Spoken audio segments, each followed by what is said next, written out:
Face à la sécheresse et aux effets du changement climatique, le Maroc accélère sa stratégie de dessalement. Les stations fonctionnent déjà, d'autres sont en chantier et plusieurs projets phares doivent voir le jour d'ici 2026. L'objectif, sécuriser l'eau potable des grandes villes mais aussi des zones rurales et soutenir l'agriculture. Le sujet est signé Rachid Farhad. Le Maroc mise plus que jamais sur le dessalement pour sécuriser ses ressources en eau. Aujourd'hui, le pays compte 17 stations en service capables de produire 320 millions de mètres cubes par an. Quatre autres sont en chantier avec une capacité supplémentaire prévue de 532 millions de mètres cubes par an.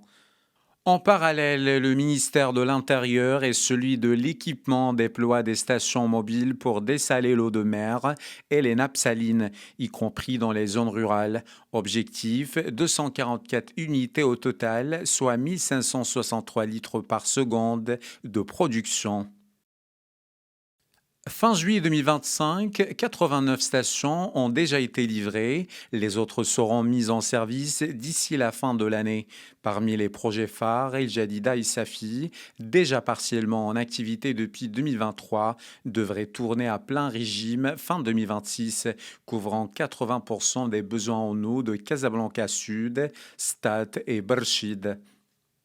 La future station de Casablanca, la plus grande d'Afrique, affichera 300 millions de mètres cubes par an, avance à 40% de sa construction pour une mise en service fin 2026. Au sud, la station de Dakhla est terminée à 78% avec sa propre centrale éolienne et devrait entrer en fonction mi-2026. D'autres projets sont programmés à l'Oriental, Rabat, Tanger, Gulmim et Essaouira. Les études sont terminées, tandis qu'elles se poursuivent dans la région de Souss-Massa.